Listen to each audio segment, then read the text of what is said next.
दोस्तों, तो आपका स्वागत है आपके अपने चैनल टेक्निकल स्टडी पॉइंट पे। तो लास्ट क्लास में हमने जैसे देखा था पार्ट 1 है ना, जो फिटर का है वो पार्ट 1 देखा था, जो निमी का क्वेश्चन पेपर सेट है उसका। सो आज हम देखेंगे पार्ट 2 में भी आपके 75 क्वेश्चन है, जिसमें आपके ट्रेड थ्योरी के रहेंगे, वर्कशॉप कैलकुलेशन एंड साइंस का रहेगा, इंजीनियरिंग ड्राइंग का क्वेश्चन रहेगा और आपका एम्प्लॉयबिलिटी स्किल्स का क्वेश्चन रहेगा ना। टोटल 75 क्वेश्चन है। तो 50 क्वेश्चन में ये ट्रेड थ्योरी, इंजीनियरिंग ड्राइंग और वर्कशॉप कैलकुलेशन है, और फिर 25 क्वेश्चन जो है आपके एम्प्लॉयबिलिटी स्किल्स के। ये टेक्निकल जो क्वेश्चन है इंजीनियरिंग ड्राइंग और वर्कशॉप कैलकुलेशन, ये आपके इसरो में, डीआरडीओ में, बार्क में, एनपीसीआई में, वेल में हो गया, गेल में, एनएफसी हो गया, और भी दूसरे जो टेक्निकल पेपर होते हैं उनमें काम आएंगे। साथ ही जो एम्प्लॉयबिलिटी स्किल्स का पोर्शन है वो आपका डीआरडीओ में काम आएगा, क्योंकि इस पर इंग्लिश का आता है ना। उसके बाद गेल में आता है, गेल में भी थोड़ा सा पोर्शन रहता है इंग्लिश का। और साथ ही जो एनसीएल होता है, एनसीएल का भी है, उसमें भी पेपर रहता है, उसमें भी आता है इंग्लिश का क्वेश्चन। तो एनसीएल का मैंने निकले नहीं रखा है, तो उसमें भी आता है ना। सो एक एक करके हम टोटल 75 क्वेश्चन देखेंगे। सो स्टार्ट करते हैं 1 नंबर क्वेश्चन से। सो ये क्वेश्चन क्या है, हिंदी और इंग्लिश दोनों में है ना। इंग्लिश में है, मान लिया इंग्लिश, हिंदी और इंग्लिश दोनों में दिया हुआ है, दोनों के दोनों देखेंगे। और ये जो पेपर है ऑल इंडिया ट्रेड टेस्ट 2024 में जो पेपर हुआ था सीटीएस के through, trade Peter first year है ना। एक एक क्वेश्चन है, सारा हिंदी और इंग्लिश दोनों में दिया हुआ है, तो दोनों देखेंगे। सो पहला क्वेश्चन है इसमें, what is the meaning of seiri in 5S technique में। तो 5S टेक्निक में सीरी का अर्थ क्या होता है। तो 5S होता है जिसमें आपका सेरी होता है, सबसे पहले सेरी ही होता है ना। तो इसका मतलब होता है जो सॉर्टिंग करना होता है सबसे पहले, तो रिमूव करना होता है अननेसेसरी आइटम को। सॉर्टिंग करना मतलब चीज़ों को अलग अलग करना, जो आपके अलग अलग टाइप के इक्विपमेंट्स हैं या प्रोडक्ट हैं या फिर कुछ टूल्स हैं, सारे को अलग अलग करोगे तो चीज़ें ढूंढने में आसानी होती है। इसलिए 5S का यूज़ किया जाता है, जिसमें पहला जो होता है सीरी होता है, फिर सेटोन होता है, फिर सेसो होता है, फिर सेटसुके होता है, फिर उसके बाद साइकेट्सू करके होता है ना। तो सबका अर्थ होता है, सेरी का मतलब सॉर्टिंग होता है, फिर सेटिन ऑर्डर होता है, फिर साइनिंग होता है, फिर स्टैंडर्डाइजेशन होता है, फिर उसके बाद सस्टेन होता है ना। सो 5S में सेरी जो है उसका, सेरी का जो मीनिंग है रिमूव अननेसेसरी आइटम, अनावश्यक वस्तुओं को हटाता है। तो ये आपका सेरी का मतलब हो गया। सेकंड क्वेश्चन में आते हैं। सो यहाँ पे what is the use of try square shown in the figure. चित्र में दिखाया गया ट्राई स्क्वायर का उपयोग क्या है। ये ट्राई स्क्वायर जो चेक कर रहा है, सो ये क्या चेक कर रहा है उसके बारे में पूछ रहा है ना। तो यहाँ पे स्क्वायरनेस देखा जा रहा है इसमें है ना। सो ये आपका A2 जो है, टू चेक द स्क्वायरनेस, चौकोरपन की जाँच करना।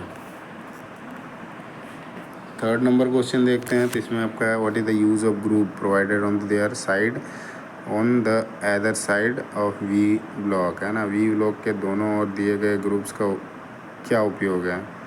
तो उसका जो होता है वो होल्डिंग करने के लिए होता है ना।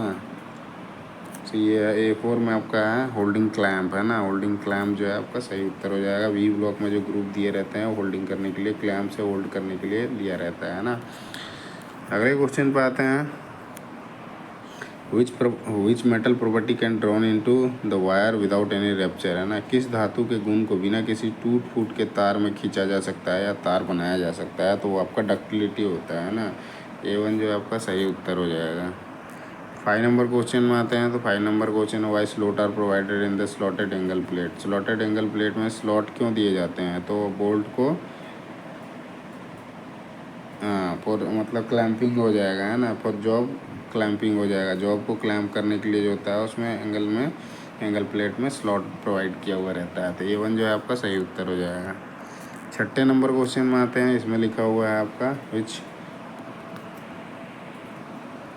विच metal property can resist the effect of tensile force without any rapture, है ना। कौन सा धातु गुण बिना किसी टूट फूट के तन्यता बलों के प्रभाव का प्रतिरोध करता है। तो आपका टेनेसिटी होता है जो आपका तन्यता बलों का प्रभाव करता है बिना टूटे फूटे। तो टेनेसिटी जो है सही उत्तर हो जाएगा A2।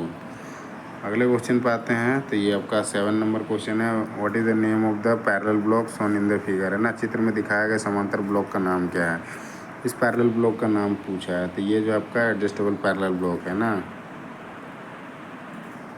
ये आपका A4 जो है आपका सही उत्तर हो जाएगा समायोज्य समांतर ब्लॉक है ना। इसको क्या करते हैं, डिफरेंट हाइट पे सेट करके हम हाइट चेक कर सकते हैं। 8वें नंबर क्वेश्चन में देखते हैं, तो इसमें है which marking media is applied in rough forging and casting है ना। रफ फोर्जिंग और कास्टिंग में कौन सी मार्किंग मीडिया का उपयोग किया जाता है, तो वाइट वाश जो होता है उसका उपयोग किया जाता है रफ फोर्जिंग एंड कास्टिंग में। बाकी ये जो होता है पॉइजनस होता है, पर्शियन ब्लू जो होता है मशीन सरफेस में यूज़ किया जाता है और ज़्यादा टाइम लगता है सूखने में, है ना। सेलुलोज लीकर का क्या होता है, डिफरेंट डिफरेंट कलर में अवेलेबल होता है, ईजिली मार्केट में मिल जाता है। 9 नंबर क्वेश्चन में आते हैं, तो यहाँ पे विच metal cutting saw is use for cutting different profile है ना। अलग अलग प्रोफाइल काटने के लिए किस मेटल कटिंग सो का उपयोग किया जाता है, तो उसके लिए जो होता है आपका कंटूर बैंड शो जो होता है उसका उपयोग किया जाता है डिफरेंट प्रोफाइल बनाने के लिए। तो A3 जो है आपका सही उत्तर हो जाएगा। 10 नंबर क्वेश्चन है आपका which metal property permit no permanent distortion on before breaking, तो कौन सा धातु गुण टूटने से पहले कोई स्थायी विकृति नहीं देता है, तो आपका ब्रिटलनेस होता है ना। भंगुरता जो होता है उसमें किसी भी प्रकार की कोई विकृति नहीं आती है टूटने से पहले। सो A3 जो है आपका सही उत्तर हो जाएगा भंगुरता, ब्रिटलनेस। 11 नंबर क्वेश्चन देखते हैं, इसमें क्वेश्चन है why surface plate are made of stress relieve good quality cast iron है ना। सरफेस प्लेट तनाव मुक्त अच्छी गुणवत्ता वाले कास्ट आयरन से क्यों बनाई जाती है, तो उसके पीछे मेन रीज़न पूछ रहा है कि अच्छा मतलब स्ट्रेस रिलीव और गुड क्वालिटी कास्ट आयरन से बनाया जाता है, उसके पीछे रीज़न क्या होता है उसके बारे में पूछा है। तो वो जो होता है आपका डिस्टोर्सन से बचाता है ना, टू प्रिवेंट डिस्टोर्सन से। A3 जो आपका सही उत्तर हो जाएगा। विकृति को रोकने के लिए जो होता है स्ट्रेस रिलीव किया जाता है और गुड क्वालिटी कास्ट आयरन से बनाया जाता है। 12 नंबर क्वेश्चन है आपका what is the main advantage of adjustable parallel block. अभी आया था, मैंने बताया था, उसमें आपको डिफरेंट हाइट में उसको सेट किया जा सकता है ना, to set different height. A4 जो आपका सही उत्तर है। विभिन्न ऊंचाई निर्धारित करने के लिए जो होता है एडजस्टेबल पैरेलल ब्लॉक का इस्तेमाल किया जाता है। 13 नंबर क्वेश्चन है आपका which part of an universal surface gauge is use to set scriber exactly at the required position है ना। यूनिवर्सल सरफेस गेज जो होता है उसके किस हिस्से का उपयोग स्क्राइबर को बिल्कुल आवश्यक स्थिति में सेट करने के लिए किया जाता है, तो उसमें जो होता है स्नग होता है उसको फिक्स करता है ना। स्नग जो होता है उसमें आपका वो बंधा हुआ होता है और रिक्वायर्ड पोजीशन पे सेट करने के लिए आपका फाइन एडजस्टिंग स्क्रू होता है, उसके द्वारा बिल्कुल वहाँ पे सेट किया जाता है यूनिवर्सल सरफेस गेज में, है ना। इस तरह का आपको मिलेगा, ऐसे रहेगा यूनिवर्सल सरफेस गेज। यहाँ पे स्नग में बंधा रहता है और ये स्क्राइबर होता है, और यहाँ से यहाँ पे फाइन एडजस्टिंग स्क्रू लगा होता है। इससे करके हम एग्जैक्ट जो जहाँ पे सेट करना है वहीं पे रिक्वायर्ड पोजीशन पे सेट कर सकते हैं। तो ये कुछ जो आपका सही उत्तर है। 14 नंबर क्वेश्चन देखते हैं, तो 14 नंबर क्वेश्चन है which metal cutting saw is use to cut large cross section area है ना। किस मेटल कटिंग सो का उपयोग करके बड़े क्रॉस सेक्शन क्षेत्र को काटने के लिए किया जाता है, तो बड़े क्रॉस सेक्शन क्षेत्र काटने के लिए जो होता है आपका सर्कुलर सो का इस्तेमाल किया जाता है ना। A3 जो आपका सही उत्तर हो जाएगा। 15 नंबर क्वेश्चन है, इसमें विच metal property can with stand shock और इम्पैक्ट, कौन सा धातु गुण जो है झटके या आघात को झेल सकता है ना। सो उसमें आपका टफनेस आ जाएगा। टफनेस जो होता है इसमें आपका जो झटका होता है या फिर किसी भी आघात दे दो तो वो सह लेता है, ये टफ होता है ना, इसलिए टफनेस जो है आपका सही उत्तर हो जाएगा। बाकी जैसे देखते हैं तो इसमें ब्रिटलनेस का तो देख लिया हमने, टेंसिटी का भी देख लिया। हार्डनेस जो होता है ये क्या करता है, अब्रेशन का विरोध करता है और काटने में ये उपयोग होता है ना। हार्ड मटेरियल होता है तो कटिंग एबिलिटी उस पर आ जाती है। वेयर अब्रेशन का विरोध भी करता है वो। 16 नंबर पे आते हैं, so why are ribs provided in the angle plate. Angle plate में रीप्स क्यों दी जाती है उसके बारे में पूछा है। तो रीप्स का जो मेन काम होता है वो आपका डिस्टोर्शन से बचाता है ना। ये आपका एंगल प्लेट में लगा होता है, तो ये आपका A2 जो है आपका सही उत्तर हो जाएगा, विरूपण को जो है रोकता है। 17 नंबर क्वेश्चन आते हैं, इसमें वी ब्लॉक दिया हुआ है which type of V block is shown in the figure. इसमें देखोगे इसमें एक लेवल ऊपर है एक लेवल नीचे है, डबल लेवल है और आपका सिंगल ग्रुप है। डबल लेवल सिंगल ग्रुप ये आपका है A3 में, है ना। डबल लेवल सिंगल ग्रुप, तो ये आपका सही उत्तर है। 18 नंबर क्वेश्चन में आते हैं, यहाँ पे है विच part of the universal surface gauge hold the scriber है ना। अब यहाँ होल्डिंग का स्क्राइबर होल्ड किस में करी जाती है, तो वो स्नग में करा जाता है। यूनिवर्सल सरफेस गेज का कौन सा हिस्सा स्क्राइबर को पकड़ता है, तो स्नग जो है उसमें आपका स्क्राइबर फिक्स किया रहता है। तो A1 जो है आपका सही उत्तर हो जाएगा। अगले क्वेश्चन पे आते हैं। तो अगला क्वेश्चन आपका 19 नंबर है। Which metal property is beneficial for melting, है ना, पिघलने के लिए कौन सा धातु गुण जो है फ़ायदेमंद होता है, उसके बारे में पूछ रहा है। तो पिघलने के लिए जो होता है आपका फ्यूजिबिलिटी होता है जो फ़ायदेमंद होता है। A1 जो है आपका सही उत्तर हो जाएगा। 20 नंबर क्वेश्चन में आते हैं। तो यहाँ पे एक दिया हुआ है काटने वाला जो सौ है उसका दिया हुआ है। तो इसमें से पूछा है ये कौन से प्रकार का सौ है ना। चित्र में दिखाया गया धातु काटने वाले आरे का नाम क्या है, तो ये जो है आपका सर्कुलर सो है ना। ये आपका A3 जो आपका सही उत्तर है। 21 नंबर क्वेश्चन देखते हैं। तो 21 नंबर क्वेश्चन है which material is use to manufacture grade A V block, है ना। ग्रेड ए वी ब्लॉक बनाने के लिए किस सामग्री का उपयोग किया जाता है, तो हाई क्वालिटी स्टील होता है। उच्च गुणवत्ता वाला स्टील जो होता है उससे एक ए ग्रेड का जो है वी ब्लॉक बनाया जाता है। A3 जो है आपका सही उत्तर है। 22 नंबर क्वेश्चन है आपका which metal is good conductor of heat and electricity, तो कौन सी धातु ऊष्मा और बिजली का अच्छी संवाहक होती है। तो इसमें से 4 ऑप्शन में आपका कॉपर जो हो जाएगा आपका सही उत्तर हो जाएगा, है ना। अगले क्वेश्चन पे आते हैं। What is the specific gravity of aluminium, aluminium के लिए स्पेसिफिक ग्रेविटी कितनी होती है, तो 2.7 होता है। उसके करीब कौन सा है, ये और ये दोनों के दोनों हैं। तो इसमें से आपका जो हो जाएगा आपका 2.8 वाला जो हो जाएगा सही उत्तर हो जाएगा ना। 2.78 करके होता है। A2 जो आपका सही उत्तर हो जाएगा। Which mechanical property of metal that metal has the ability to withstand wear and abrasion, तो वियर एंड एब्रेशन का विरोध जो करता है, या फिर धातु किस यांत्रिक गुण में घिसाव या फिर घर्षण को झेलने की क्षमता होती है, तो वो आपका हार्डनेस होता है। कठोरता जो होता है उसी में आपका घर्षण और घिसाव का जो है वो विरोध करता है ना, या झेलने की क्षमता होती है। A2 जो आपका सही उत्तर हो जाएगा। ये सारे थ्योरी के क्वेश्चन है ना। Which mechanical property of metal extend in all direction without rupturing during hammering, है ना। कौन सा धातु का यांत्रिक गुण हथौड़ा मारने के दौरान बिना टूटे हुए सभी दिशाओं में फैलता है, तो ये आपका मेलेबिलिटी होती है। आघातवर्धनीयता बोलते हैं उसको, जिसमें आपका किसी भी डायरेक्शन में वो फैलता है बिना टूटे हुए। तो आपका मेलेबिलिटी जो है आपका सही उत्तर हो जाएगा। अगला क्वेश्चन है आपका 26 नंबर क्वेश्चन। इसमें आपका डाल रखा है, इसके बारे में पूछ रखा है। Which is use for locating the hole in the assembly shown in the figure, चित्र में दर्शाए गए संयोजन में छिद्रों का पता लगाने के लिए किसका उपयोग किया जाता है, उसके बारे में पूछा है। तो छिद्रों का जो है पता लगाने के लिए वो आपका डोवेल पिन का इस्तेमाल किया जाता है ना। डोवेल पिन ये रहा। A1 में जो है आपका सही उत्तर है डोवेल पिन। 27 नंबर दिया हुआ है। इसमें आपका एंगल का पूछ रखा है। What is the reading of the vernier bevel protector shown in the figure, चित्र में दर्शाए गए वर्नियर बेवल प्रोटेक्टर का पाठ्यांक कितना है। देखो यहाँ पे 40 के बाद कितना है, 41 है ना। 41 के बाद 42 हो जा रहा है, तो 41 है। उसके बाद यहाँ पे आओगे ये 60 आ रहा है, तो 60 से पीछे 2 बार जाओगे तो 10 कम कर दो, 41 डिग्री 50 मिनट हो जाएगा इसका, है ना। A2 जो है आपका सही उत्तर हो जाएगा। 28 नंबर क्वेश्चन है।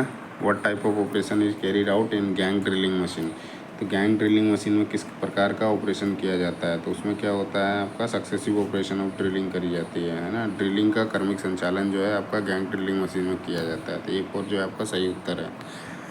29 नंबर क्वेश्चन में आते हैं। सो यहाँ पे which is an integral part of the stock in vernier bevel protector, है ना। वर्नियर बेवल प्रोटेक्टर में स्टॉक का एक अभिन्न हिस्सा है।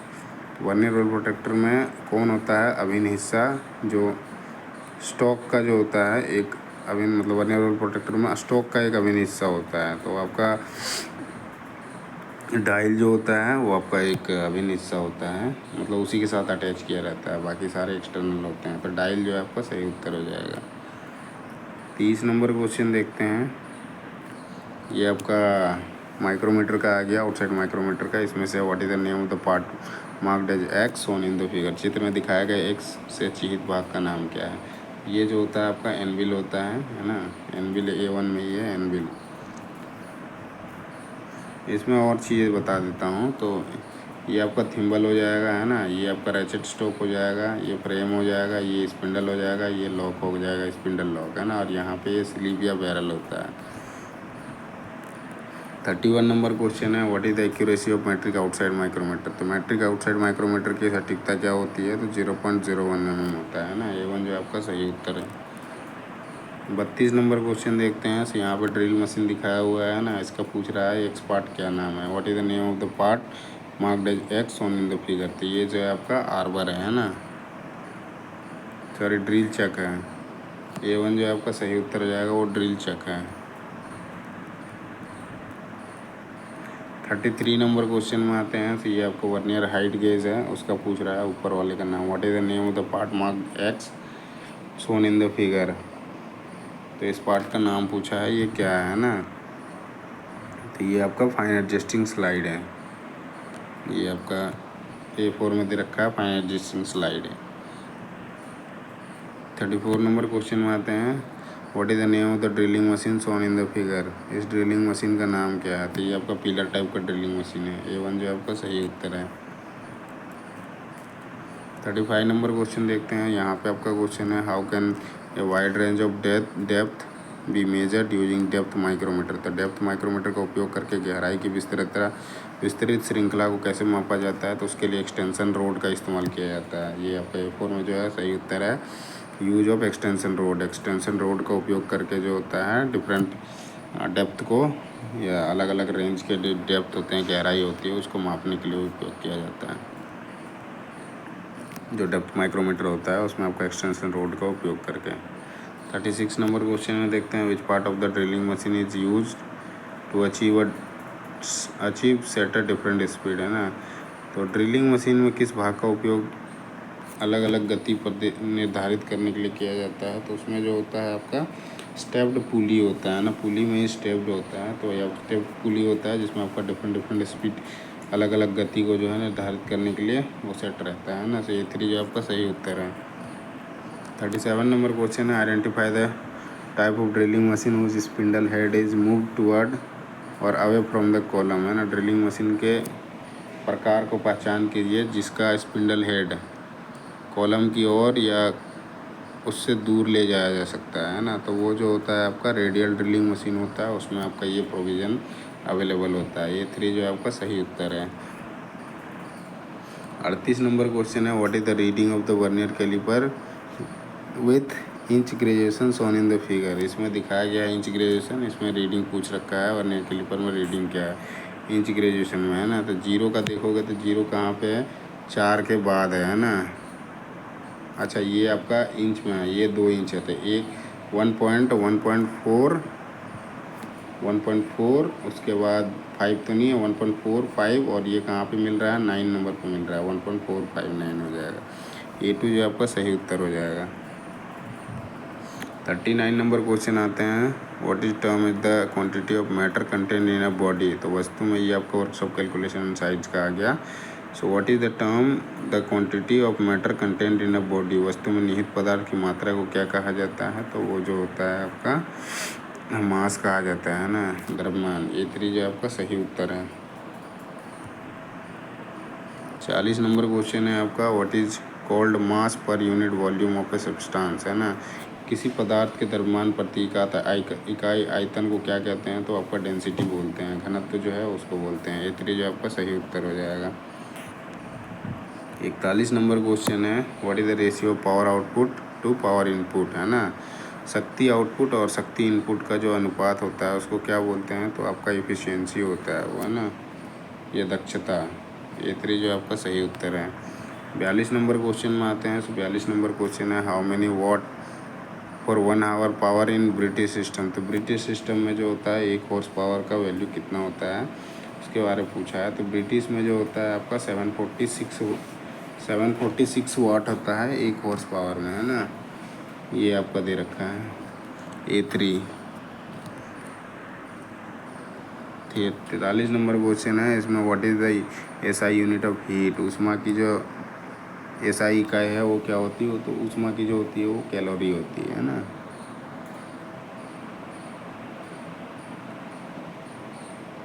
नहीं, हीट उसका जूल होता है, सॉरी जूल जो होता है आपका हीट का होता है ना, ऊष्मा का क्या, तो ऊष्मा का जो इकाई होता है वो आपका जूल होता है ना। उसके बाद 44 नंबर क्वेश्चन है, what is known for the temperature at which any solid melt into liquid, है ना, किस तापमान पर कोई ठोस जो होता है द्रव में पिघलता है तो उसको क्या बोलते हैं, तो वो आपका मेल्टिंग पॉइंट उसको बोलते हैं। A2 जो है आपका सही उत्तर हो जाएगा, गलनांक बिंदु वो होता है ना। 45 नंबर क्वेश्चन है, ये आपका इंजीनियरिंग ड्राइंग का क्वेश्चन है, identify the conventional symbol of material, सामग्री के पारंपरिक प्रतीक को पहचाने, इसके बारे में पूछ रहा है, ये किस चीज़ का सिंबल है बोल के, है ना। तो ये जो है आपका स्टील का सिंबल है। A2 जो है आपका सही उत्तर हो जाएगा। 46 नंबर में ये भी सिंबल्स के बारे में पूछ रखा है, identify the conventional symbol of material, इस किस चीज़ का सिंबल है, तो ये आपका जो है ये ग्लास का सिंबल है ना। A4 जो है आपका सही उत्तर है। उसके बाद ये भी एक सिंबल दे रखा है, identify the conventional symbol of material, सामग्री के पारंपरिक प्रतीक को पहचाने, तो ये आपका जो है ये कंक्रीट का है। ये आपका A4 दे रखा है, ये कंक्रीट का है ना। 48 नंबर क्वेश्चन है, A4 साइज़ का सीट का साइज़ कितना होता है mm में, उसके बारे में पूछा है। तो A4 साइज़ का जो सीट होता है 210x297 होता है। ये आपका A1 का ही होता है, ये आपका उसके बाद ये A2 का होता है, और A3 का जो होता है ये नहीं दिया हुआ है, ये आपका A4 का है ना। A4 साइज़ का जो सीट होता है उसका साइज़ होता है। इसको बस हाफ कर दो, ये जैसे हो जाएगा 420 इंटू पाई 94, ये आपका A3 का हो जाएगा, है ना, A3 का हो जाएगा। अगले क्वेश्चन पे आते हैं, तो 49 नंबर क्वेश्चन है, इसमें इंजीनियरिंग ड्राइंग का, इसमें पूछ रखा है which drawing dimension correct as per IS system, तो इसके हिसाब से जो है A1 ही आपका सही उत्तर है ना, यही आपका डायमेंशन में है। 50 नंबर क्वेश्चन है, इसमें identify the name of prism है, चित्र में दिखाया गया प्रिज्म का नाम क्या है, ये देखो कि हेक्सागोनल टाइप का है। ये A4 जो है आपका सही उत्तर हो जाएगा, हेक्सागोनल प्रिज्म है। 51 नंबर में आता है, यहाँ से आपका एम्प्लॉयबिलिटी स्किल्स के सवाल स्टार्ट होते हैं, जो टोटल 25 क्वेश्चन है। इसमें से एक एक क्वेश्चन देखेंगे। इसमें fill in the blanks with correct word है ना, इसमें फिल इन द ब्लैंक्स है, दे आर गुड फ्रेंड्स हो जाएगा, मोर देन वन है ना, इसलिए आर हो जाएगा। तो A3 जो है सही उत्तर हो जाएगा, वे लोग बहुत अच्छे दोस्त हैं। अगले क्वेश्चन पर आते हैं, 52 number question. So 52 number question है, fill in the blanks which present progressive tense, इसमें डालना है प्रेजेंट प्रोग्रेसिव टेंस है। The train is passing through the tunnel हो जाएगा, है ना, वो पार कर रहा है बोल के। तो A2 जो है आपका सही उत्तर हो जाएगा। टनल जो होता है आपका, उसको टनल जो है वो पार कर रहा है, ट्रेन जो है उसको पार कर रहा है टनल के थ्रू से। A2 जो है आपका सही उत्तर हो जाएगा। 53 नंबर में है, इसमें भी फिल इन द ब्लैंक्स है, इसमें इंट्रोगेटिव एडजेक्टिव डालना है ना। एडजेक्टिव होता है क्रिया की विशेषता जो बताता है, are you going, where are you going. A2 जो है आपका सही उत्तर हो जाएगा, आप कहाँ जा रहे हो बोल के।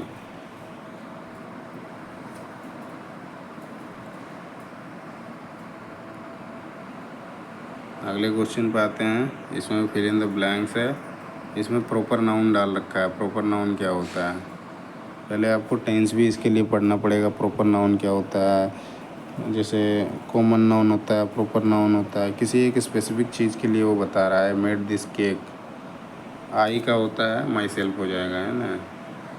सो A1 जो है आपका सही उत्तर आ जाएगा। आई का ऑब्जेक्टिव डाल दो, I made this cake my self, है ना, मैं जो केक बनाया हूँ मेरे लिए बनाया हूँ। 55 नंबर क्वेश्चन में आते हैं, इसमें फिल इन द ब्लैंक्स है, इसमें proper noun she made this cake, she का हर हो जाता है। सो आपका A3 जो आपका सही उत्तर हो जाएगा, her self, C made this cake her self. 56 number, इसमें फिल इन द ब्लैंक्स है, इसमें रिफ्लेक्सिव प्रोनाउन पूछ रखा है। सी हैज़ हर्ट, मतलब किसी को दुखी करना होता है। सो वह किसको दुखी कर रही है, तो खुद को ही करेगी, तो हर हो जाएगा, है ना। सी का हर होता है थर्ड पर्सन, तो हर सेल्फ हो जाएगा। 57 नंबर क्वेश्चन में आते हैं, इसमें भी आपका है फिल इन द ब्लैंक्स है, और साथ में suitable adjective for given sentence. Adjective डालना है, मतलब कुछ विशेषता इसमें डालना है। The little girl I revealed her mischief, मतलब ये ट्विंकलिंग कर रहा है। आई को जो है ना लपलपाना जो होता है ना, उसी को ट्विंकलिंग बोलते हैं। तो द लिटिल गर्ल मतलब एक छोटी बच्ची जो है अपने आई को ट्विंकल मतलब लपलपा रही है, किसके लिए? मिस्चीफ, कुछ चीज़ों को छुपाने के लिए, है ना। 58 नंबर क्वेश्चन में आते हैं। यहाँ पे fill in the blanks with suitable place. Preposition इसमें डालना है। My position sorry my house is, इसमें क्या बोल रहा है? किसी चीज़ के ऊपर है ना, तो किसी चीज़ के ऊपर है तो ऑन हो जाएगा। A3 जो आपका सही उत्तर हो जाएगा। माई house is on 3rd floor, मेरा जो घर है वो 3रे फ्लोर पे है, 3रे मल्ले पे है। फिर इन द इसमें क्या है? फिर in the correct question word इसमें डालना है ना। Is the speaker at the function, so इसमें हु हो जाएगा। हु मतलब कौन इस फंक्शन में जो है मेन स्पीकर है, वक्ता जिसको बोलते हैं। A4 जो आपका सही उत्तर हो जाएगा। 60 नंबर क्वेश्चन है। Low level language is also known as, तो निम्न स्तर की जो भाषा होती है उसको हम मशीन लैंग्वेज बोलते हैं ना। A3 जो आपका सही उत्तर हो जाएगा, मशीन भाषा। इसमें बोल रखा है प्रोनाउंसिएशन कर रहा है ना, रेफर्स टू प्रोनाउंसिएशन, इसमें से कौन सा हो जाएगा उसके बारे में पूछ रहा है। तो प्रोनाउंसिएशन में क्या होता है ना, हम चीज़ों को बोलते हैं ना, वो सही तरीके से बोल रहे हैं या नहीं बोल रहे हैं, उसी चीज़ को बोलते हैं प्रोनाउंसिएशन। तो इसमें जो है आपका A4 जो है प्रोडक्शन ऑफ साउंड, ध्वनि का जो उत्पादन है वही प्रोनाउंसिएशन होता है ना। A4 जो है आपका सही उत्तर है। 62 नंबर क्वेश्चन है, इसको सही करना है। Rearrange the following set of words into meaningful sentence, है ना। शब्दों को जो है सार्थक वाक्य में वेग में बदलना है। तो इसमें सबसे पहले सब्जेक्ट क्या हो जाएगा? तो सी हो जाएगा। सी किस में से है? सब में है सी, इसको काट देते हैं ना। सी हो जाएगा। उसके बाद वर्कड हो जाएगा। She worked as a school teacher, worked as a school teacher, A2 में ही है ना। A2 जो है आपका सही उत्तर हो जाएगा। वह स्कूल में एक टीचर के रूप में कार्यरत हैं। 63 नंबर क्वेश्चन में आते हैं। सो यहाँ पे rise and fall pitch of voice is called, आवाज़ की पिच का उठना और गिरना क्या कहलाता है उसके बारे में पूछ रहा है। तो उतार चढ़ाव होता है ना। A2 जो है आपका सही उत्तर हो जाएगा, आवाज़ का उतार चढ़ाव, इंटोनेशन। 64 नंबर क्वेश्चन है। The word that express a sudden and strong feeling is called, वह सब जो अचानक और मजबूत भावना को व्यक्त करता है उसे क्या कहा जाता है? तो आपका विस्मयादि बोधक होता है ना। इंटरजेक्शन में ही जो होता है स्ट्रॉन्ग फीलिंग्स को व्यक्त किया जाता है। तो A2 जो है आपका सही उत्तर हो जाएगा। 65 नंबर क्वेश्चन है। इसमें आपका when you greet higher official such a teacher, instructor or supervisor you should use, मतलब आप जब आप अपने शिक्षक या प्रशिक्षक या पर्यवेक्षक जैसे उच्च अधिकारियों का अभिवादन करते हैं तो उसको क्या बोलेंगे, क्या उपयोग करना चाहिए? तो आपका गुड मॉर्निंग करके करना चाहिए ना, सुप्रभात जिसको बोलते हैं, ये अभिवादन होता है। 66 नंबर क्वेश्चन है। Which is a silent letter in the word answer, answer में साइलेंट वर्ड क्या है? तो W जो है आपका साइलेंट वर्ड है ना। A4 जो है आपका सही उत्तर है। 67 नंबर क्वेश्चन है। Which one is dos of discussion etiquette, है ना। चर्चा के शिष्टाचारों में से कौन सा डूज है? तो लिसन वाला है। लिसन वाला जो है ये शिष्टाचार है ना, दूसरों की सुने हम उसके बाद ही अपने को बोलना है, तो ये अच्छा से जो है एटिकेट है ना। A2 जो है आपका सही उत्तर हो जाएगा।